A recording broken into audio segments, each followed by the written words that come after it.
let's move it on and let's get to some national team football.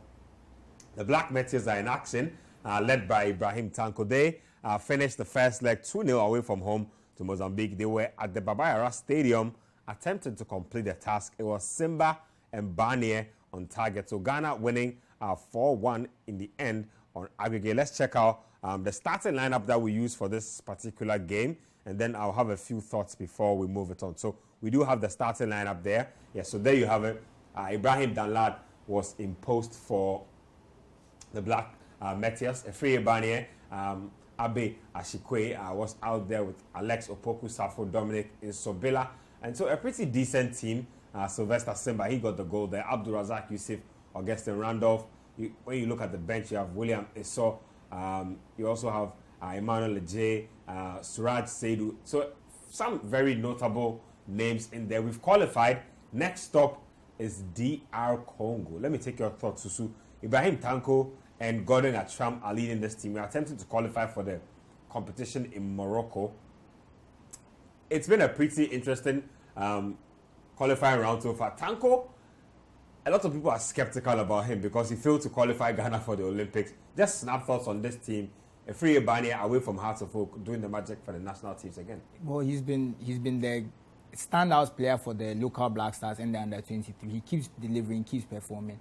We're expected to go to beat Mozambique. This was not any. It wasn't meant to be a test. They've sailed through. I think Congo will be more of a test. This is a more proud footballing nation, a country that we know produces better footballers. So it's be a bit more difficult. It remains to be seen how that will go. But we like the progress. But we always say when our league is not doing too well and our academies are not developing, it's a hard ask for our coaches to go and play in these underage tournaments and play in these local Black Stars type tournaments to get the results, because when the infrastructure behind them is not producing talent at the level it once was, it's very difficult. Because right now, when you think of our Black Stars teams, how many of them made their name in the Ghana Premier League before going abroad? Most of our top players have been developed in Europe for the most part. So when there's that lack of development behind them, it's very difficult to get results. So they are doing well. There's all chances they can beat Congo, but if they don't, we shouldn't be too harsh on them because the infrastructure behind them is not what it used to be. We can't have these elevated expectations, in my opinion. I have a dissenting view to that because, look, I believe in the two coaches.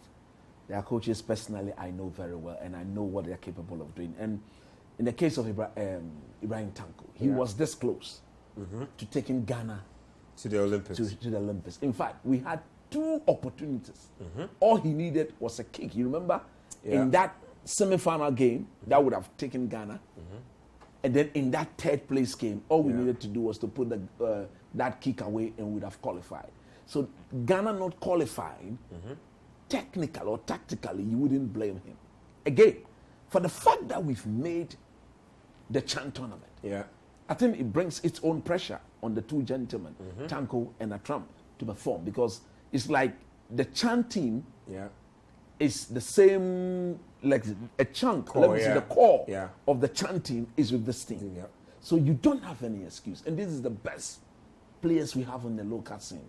I agree with Soso when he says that the base is weak because of the way our football is being run. Our football, we just don't know. We hope there wouldn't be any litigation issues again so that we progress from where we are, because we need our team to play. I pray FIFA allow us, or CAF gives us the license to play, because if we don't play during the World Cup, we may not have enough time to prepare our team for the Chan tournament. In fact, the FA has already released an announcement saying that we are breaking the league during the World Cup period. There we go. There we go. So the league is actually going to be on a break during the World Cup period. And that, in my view, is going to be, because of the way we've managed our situations here in Ghana, that, in my view, is going to be very, very problematic for our Chan team and, for this matter, this team as well.